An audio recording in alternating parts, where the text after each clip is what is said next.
that I needed help to the bathroom. Like I was shaking and I was sweating, and he like sat outside the bathroom door for me for like what felt like hours. And I'm like, go, just go. You can just leave. And he's like, no, babe, like you need help. Oh, the joys of pregnancy. But I feel fine this morning. So whatever that was. Okay. April 29th. Tomorrow's my birthday, guys. I'm so excited. Brian says he has some things planned. I don't know what that means, but I'm excited. Self-Reliant Entrepreneur book says force of questions. Did I read this yesterday?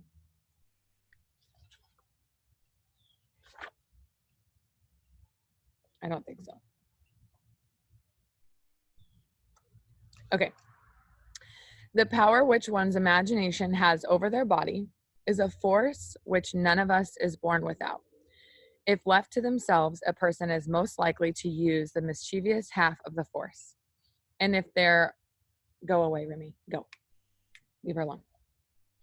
And if they are one of these very wise people, they are quite likely to scoff at the benefit.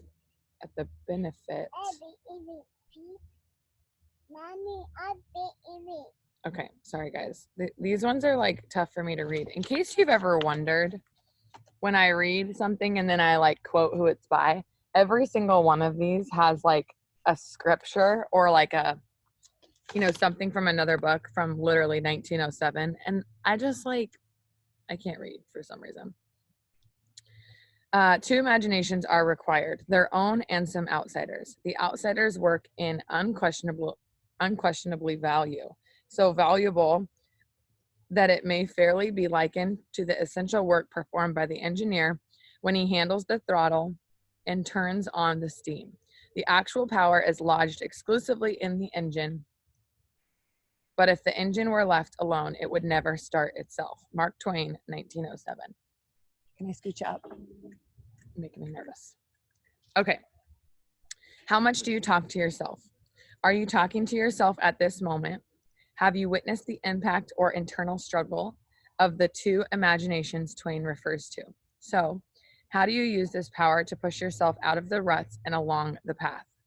The answer lies not in outside opinions, but in the internal questions you routinely ask yourself. Studies have shown that questions have far more power to motivate and clarify than statements or affirmations. So, when will I take the time to write? Is a far better self-talk than, darn it, I'm going to make the time to write. Our brains must search for the answer, and that wrestling with the need to find an answer is what keeps us focused. Questioning is the essential work you must turn into daily ritual. Today, give some thought to creating a series of questions you can learn on every time you feel a little unfocused or downright stuck in a rut. What question would motivate you today and every day? I like that. I like that he, like we always are talking about positive self-talk, right? We're always talking about like, we need to be making sure that everything that's coming into our minds is positive. We need to make sure that we're not saying anything negative out loud. And this really asking yourself questions every day, internal questions. I don't really have any examples. Like he gave some. Oh, honey, don't give Remy those. Those aren't for Remy. Those are for Hunley. Okay, you eat those. The example he gave is, when will I make time to write? And, you know, we could relate that to our business. Like, when am I going to make time to message? When am I going to make time to make a post? When am I going to, you know, all those things, but then we have to answer them, right? So we have to answer them and, actually do them. So I'm going to do that at 2 p.m., set an alarm or whatever that is. You know what I mean? Like actually make an effort to do that. And then he says, it's far better self-talk than, darn it, I'm going to make time to write. So than us saying, darn it, I'm going to make a post right now. You know what I mean? I don't know. I think either one, like if you decide to do it, this is just my opinion. Like if you decide to do it right then and there, like, dang it, I'm just going to make a post right now so that you just get it over with and make it and get it done. I think even that is positive in my opinion, because it's like you're taking action You're doing the action. All of the thoughts that we have. I loved what Mark challenged us to do this month. Again, I always forget what it is, so put it in the chats if you guys know what it is. But basically, he challenged us to not think negatively. And I think that it's so hard sometimes to think about, well, I'm just going to like think positive. Like, I'm just going to think positive. This is going to be so simple, right? And it is so not simple. As humans, literally the number one like thing that we do is think negatively. It's just like we're wired that way. We are literally wired that way. When we open our eyes in the morning, the first thing we think of is, I don't want to get up right now. It's negative. You know what I mean? Like, oh, I wish I could go back to sleep. It's negative. Like, we don't have the positive wire in our brain. We have to shut that off. We have to retrain it. We have to teach it. And what I like about, I can't remember, I shared it on a Wonder Woman warrior, or I can't even talk. I shared it on a Wake Up with Rochelle. I think it was one of my first ones that we did since we've been doing these again. And it was like a video that I played for you guys where he was talking about, if you just can cut out the negative, if you just stop thinking negatively. And if any of you didn't see that video and you want it, it's like, it's on my YouTube, or I can send it to you. Pam Souter had posted it in our Lifers page, and it's just so good. He's the author of the, he wrote It Takes What It Takes. I don't know if you guys have read that book, but if you haven't, it is so stinking good. I'll put that in the comments. It Takes What It Takes. I can't remember his name. But anyways, hi sweetheart, I see you. He's talking about just taking away the negative thoughts, and replacing them with positive. So instead, you're gonna think negative, like no matter what. So then just automatically don't say the negative out loud. Like, don't say it out loud and only say positive things out loud, because once it leaves your mouth, it's like literally 70% more likely to happen if it's negative. So if you're saying like, oh, I'm not gonna hit that promotion this month, like it's just not gonna work, opposed to I'm hitting that promotion no matter what, the negative one is 70% more likely to happen because you said it out loud. The positive one is only 40% more likely to happen. Is that crazy or what? Because it's negative. It's like the vibe. It's like the I don't know, the tone, whatever it is, what you think in your mind when you say those words out loud, it can be detrimental. It can be detrimental to what you're doing and what your goal is. So I think just, even though you think them, just don't say them out loud. And if you can master that, like, oh, that was a negative thought, I'm just going to let it go. I'm just going to, let's just move on. I'm not going to say it. I'm not going to do it. I think that if you do that, you'll get in the habit of thinking more positively as well, because you're constantly shutting off that negative self-talk. No stinking thinking. That's what Mark says. No stinking thinking this month. Let me read the devotional. Mommy, hiya. I love you. Hi. I see you. She's hiding behind a chair. Yeah. Okay. Hi. This one's called Don't Let This Fox. Hi, love you too. Don't let this fox ruin the vineyard. Hiya. Catch all the foxes, those little foxes, before they ruin the vineyard of love, for the grapevines are blossoming. Song of Songs 2:15. And the Song of Songs is a love song, but is also a metaphor of Christ's love for us. And in this song, Solomon and Jesus cry out for the little foxes to be caught before they hurt us or the relationship. The fences protecting the vineyard will easily keep out larger threats, but without vigilance, little foxes can creep through small breaches. One of my friends, the young mother of three small children, often found herself easily overwhelmed and short-tempered. She would go through periods of self-pity, despair, and anger. She was sure she had the most ill-behaved children and the least helpful husband of all time. God began to speak to her heart. The problem wasn't her children, her husband. The problem was with her. She had one little ongoing habit. one little fox that had been stealing her joy. She would have recognized a larger sin, but this seemingly small sin was creeping in and catching her unaware. My friend had given in to the temptation of consistently My friend had given into the temptation to consistently sleep in and skip her morning prayer time. Okay, go get some more. She knew God would understand that moms are tired. At first, it was just once in a while. No. Okay, honey, be quiet for just a second. Here's your go. Can you watch Go for just a minute? Okay, then go get daddy. No. At first, it was just once in a while, but then it multiplied until she had fallen out of the habit of being in God's presence. Without filling her spiritual tank, she was running on empty, and that small fox of a missed devotional time or two had let in a host of his friends. It became easier to... Sweetheart, you need to go find daddy, please. Sorry, guys. It became easier to meditate on thoughts of anger and despair. It was easier to share in that tidbit of gossip and envy her friends' perfectly behaved children. Those seemingly insignificant little fox sins were taking over and robbing her of the joy and energy that God had reserved just for her. She knew she had to seal the breach, and that prayer and time in God's word was the only way to strengthen and reinforce her spiritual fences. Friends, we need to evaluate. Are we stressed, anxious, and irritable, mostly because we've let in this fox and his friends? Once we begin making our relationship with God a priority, we will be able to snatch these little foxes as soon as the thought, attitude, or action tries to sneak in. That will do more than anything else to restore our joy. The reflection is the little fox of not spending enough time with God robbing you of your joy? How can you repair your spiritual fence?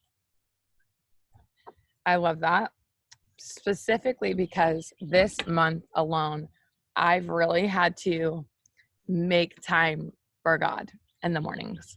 And I've had to do it in the mornings. Not only this, because this does help me reading my devotional, talking with you ladies, this is great, but also making sure that I'm showering and creating a good routine while listening to worship music or listening to another spiritual book or whatever it is to really get my mind where it needs to be. Because for some reason, I got in the habit, and this was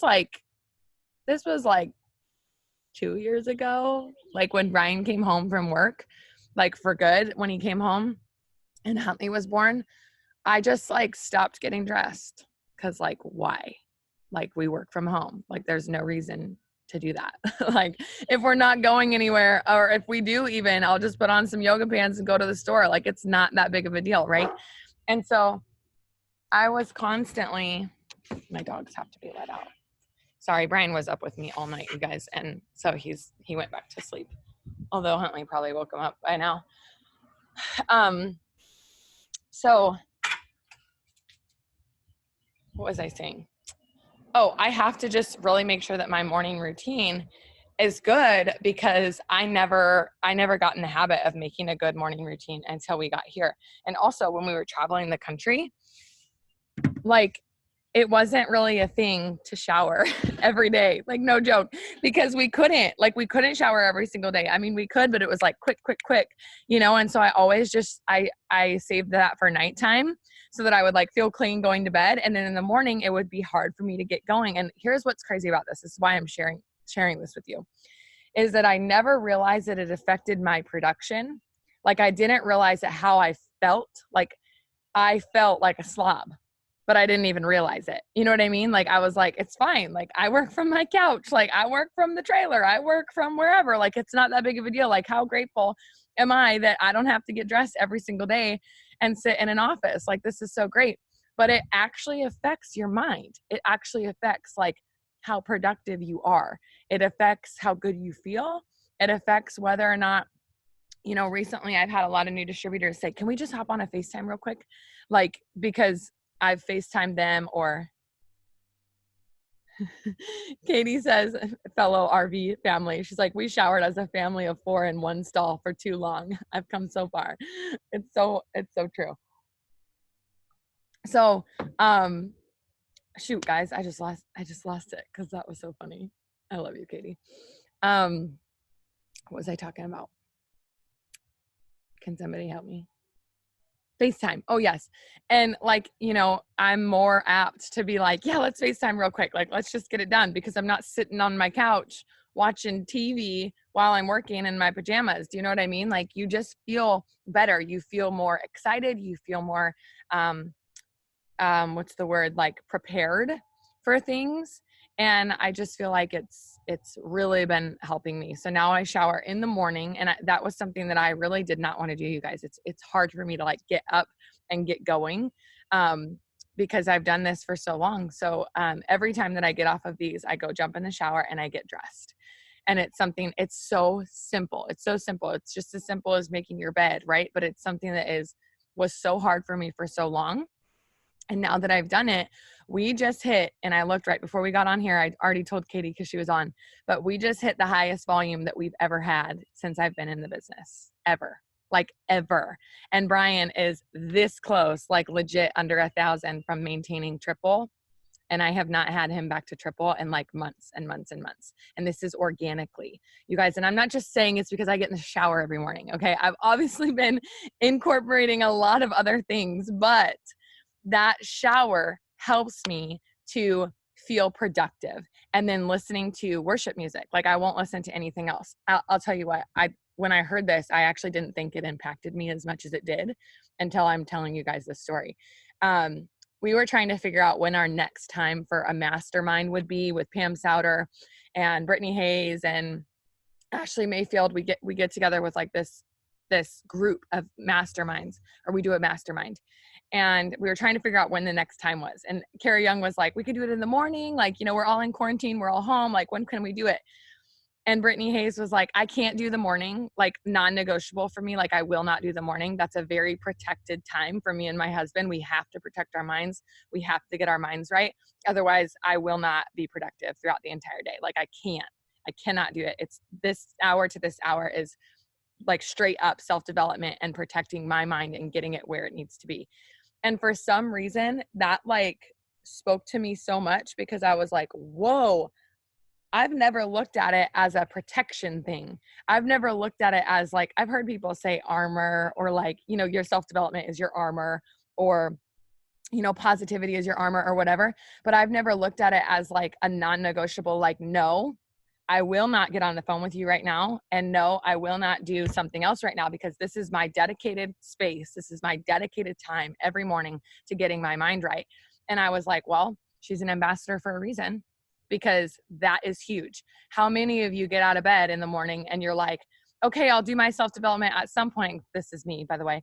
I'll do my self-development at some point, and like, I know that I'll stay okay. But then all of a sudden by like 10 a.m., somebody's quit your team and the devil's trying to like get in your head, and you're sitting over here like, the world is ending and I don't know what to do. And it's because you just hit the floor and it's freaking chaos. If you have kids, you know what I mean? It's just chaos. It's playing, it's cleaning up, it's going to the park, it's doing whatever you're doing. And you don't have time to protect your mind. You don't have time to prepare your space for what's to come. Because I noticed the other day when I woke up and my Facebook was gone, okay, I had already done my self-development. I had already met with you guys. I had already did my, what do I do for you guys every morning on the page?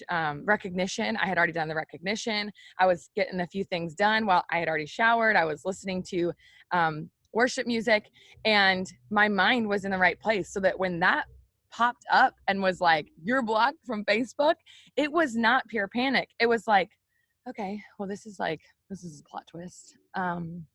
So I'm just gonna get up and I'm gonna go clean the house because it needs to be picked up, and I'm just gonna listen to this book, and I'm just gonna pour into myself right now, because that is the only thing that I can do, so that I am not panicking, so that I am not giving into that temptation of fear and frustration.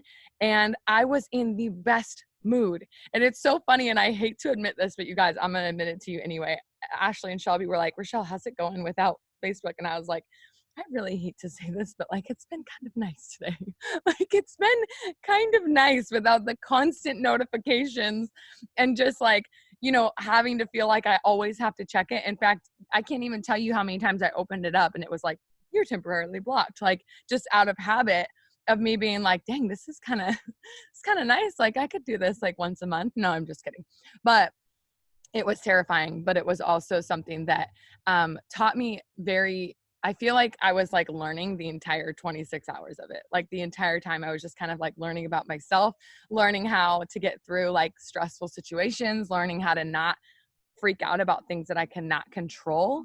And you guys, I've had this happen to a lot of people on my team. Like it's shut down their Facebooks, a lot of people on my team. And I'm not calling anybody out. And please do not think that I'm judging you, because let me tell you, I was scared when that first popped up. Like, I'm not going to sit here and lie and say that I wasn't like a little bit freaked out, right? But I don't know if it's because I've seen others freak out about it and I've talked them through it or what.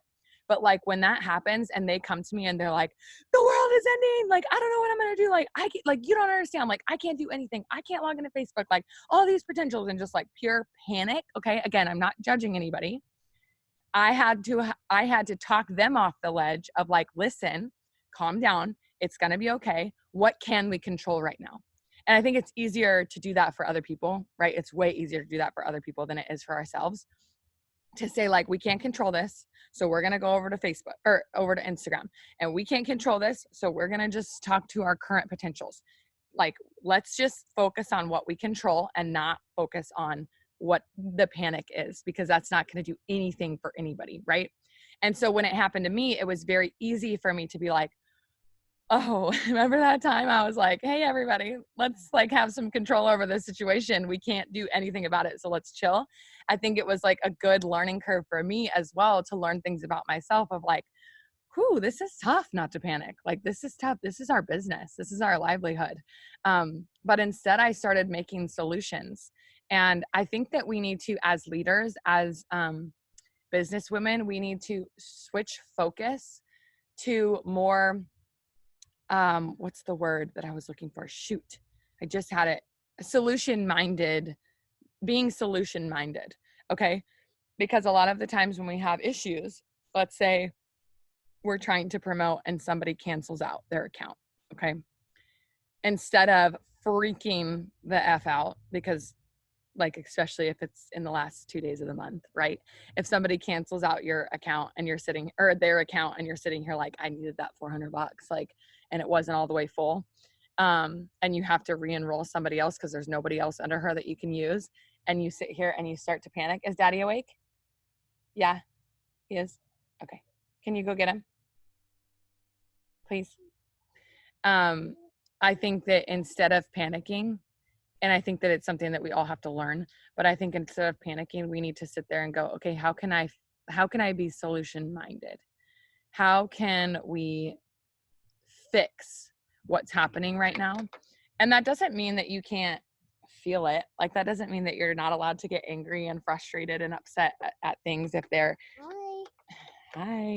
Hi, baby. We got binkies. It doesn't mean that you can't feel it. If things are happening personally too, I think this is something that has always kind of gotten to me, is I'm somebody who just like fixes everything. I'm just going to get it done. Like, Brian will tell me how he's feeling and I'll sit there and be like, so we need to just do this. Like, you just like, let's do this, this, and this. And then you won't feel this way anymore. Like, we'll just fix it. Right. Yes. Here, you can watch Go, sweetheart. Sit down. You're making me very nervous. Sit down. And Brian is so not like, he does not care about fixing it. He's like, listen, I'm talking to you about something. That's it. I'm just telling you how I feel. Listen, and then move on. Like, he already knows what he's going to do to fix it. He already knows how he's going to fix it. He's just like everybody else. He's already figured out the 3 different ways that we like, could go about something, blah, blah, blah. He just wants to talk about it. And I think that that's so healthy. But I've just always been somebody in my entire life. Like, if somebody comes to me with a problem, I'm like, this is what we got to do. Like, we just got to fix it, because I'm so terrified for that person to feel hurt or pain. And it comes off as me being like, stop, don't feel that. Just move on. Like, just fix it. Like, just do something to fix it.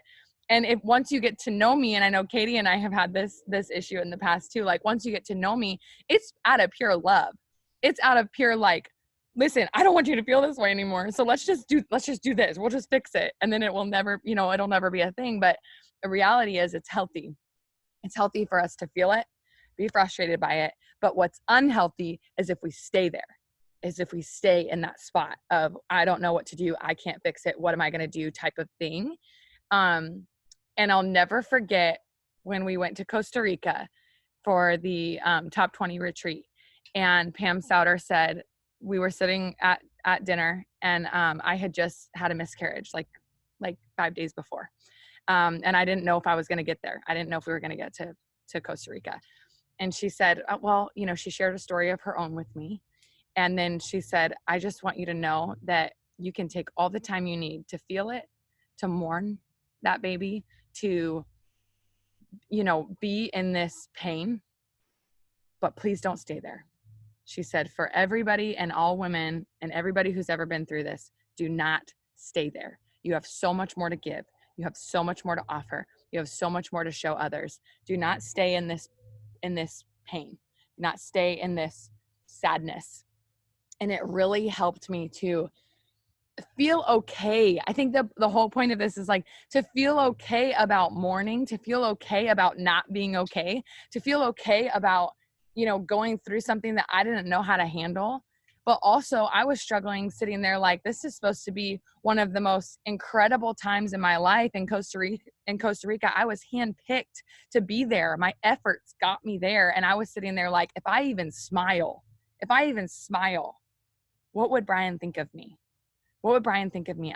I just lost a baby. Like, what would somebody think of me if I had fun, if I could smile, if I could enjoy this, if I could actually take this in? Like, I just had so much guilt. And for her to look at me the first day we were there, I know it was a God thing too, and say, you have every right to feel everything that you're feeling, but please don't stay here. You have so much more to offer. It really just kind of gave me that permission in a way that I didn't even know that I needed, to be like, okay, this happened. It's a real thing. I'm not fixing it by moving on. There's no fixing that, right? Sometimes there's just things you can't fix. But you still can't stay there, because now I have another baby on the way that I can't stay in that mind frame for. Now I have Huntley that I can't stay in that mind frame for. I have Brian that I have a team. I have myself that I can't stay back there, right? So whatever this relates to in your life, I don't know if this relating, drop a 1 if this is relating to anything in your life right now. It might not be a miscarriage, but it could be something that, you had happen to you that you were afraid to move on from, because maybe you felt guilty of moving on from it, or maybe you felt scared from moving on for it, or maybe you didn't want to let go of that part of you, right? And you don't have to let go of that. Just yesterday, and this is why I'm sharing it, because this happened yesterday. We went over to Ashley's house and we kind of like celebrated our birthdays for a minute, just like had carabas, and I made a 5-year-old cake. You guys, literally I put sprinkles on a cake like I was 5. It was fun. Anyways, so we were over there and we were talking about Thanksgiving, and every Thanksgiving for the last 3 years. No. Yeah. Cause I was pregnant with her the first time. So 3 times we've gone to North Carolina with them, 3 times, for Thanksgiving. And we go to the same restaurant every time. Okay. And, we have the whole Thanksgiving dinner, and it's perfect and it's amazing and it's great. Well, that is where in that restaurant, okay, this wasn't just like while we were in Asheville, literally as they set the plate down in front of me of Thanksgiving food with 20 other people at the table that we were at, that is right then is the moment that I started to miscarry. Okay. So there is no, I'm telling you this because yesterday we were talking about it, and she's like, yeah, we're going to go there. And all of a sudden, like all of these emotions came up about this coming Thanksgiving. And I was sitting there like, oh my God, like, let alone Thanksgiving will never be the same, right? Thanksgiving will never be the same for me. Like, I'm okay with that. I understand that. But going back to where we've been for the last 3 years, and actually going through with all of those things, like sitting at the exact same restaurant where it happened, going to the bathroom where it happened, all of these things like started, all these emotions just started like rushing up in me. And I was sitting there like, oh, I don't want to feel that. I don't want to feel that again. And it just freaked me out. And it was the first time that I've actually thought about it since that happened. And so it was just kind of weird. It's weird how that comes up. And again, I don't know if this is relating to anybody in a miscarriage sense, but we have things that happen to us in our lives where we have like these rushed up feelings that we're just like, oh, can I just like push those back down because I was not ready to feel that, right? But I think it's healthy for us to feel it. I think it's healthy for us to work through it. And I think the most healthy part of that whole thing was while I was sitting there, pure panic, sweat, almost in tears. We were on our way there, almost in tears of just like, I didn't even think about this. There was a couple things that happened yesterday, by the way, that brought that up. One of our friends are starting to full-time travel right now, like full-time in an RV, and their first destination is Asheville, North Carolina. And I was like, there was just like so many things yesterday for some reason that like brought that up.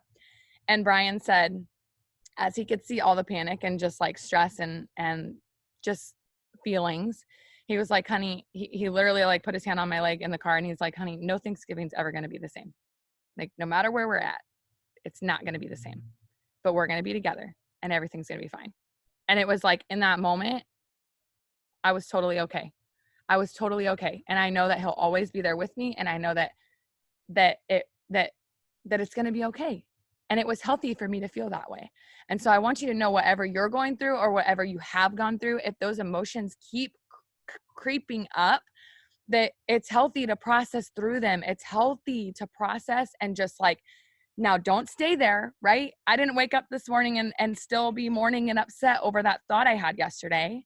Now I can talk about it, right? Now I can like help, like I can process through it, talk about it today and hopefully help somebody else. But I think it's just so important that we don't stay there. We don't stay wherever we're at because we have so much more to offer and we have so many more places to go with our success and with our life and with our families and everything. So hopefully this was a good one. Sorry for making you guys cry again. I don't know what my deal is lately. Sorry, Champagne. I love you guys so much though. I think it's a good day for some promotions. Heather, I'm so excited to see that pop up to Ruby today. We got Christy going diamond, earning a $15,000 bonus. We got Emily Bickle going emerald. I'm so stinking excited, you guys. It's going to be a good day. Tomorrow we are not going to meet because it's my birthday and Brian says he has something planned for me. I don't know what he has planned. It's slightly concerning, but no, I'm just kidding. It's going to be fun. So we're not going to meet tomorrow, but we will meet up again on Friday, the 1st. So love you guys so much. And I will see you on Friday. Bye guys.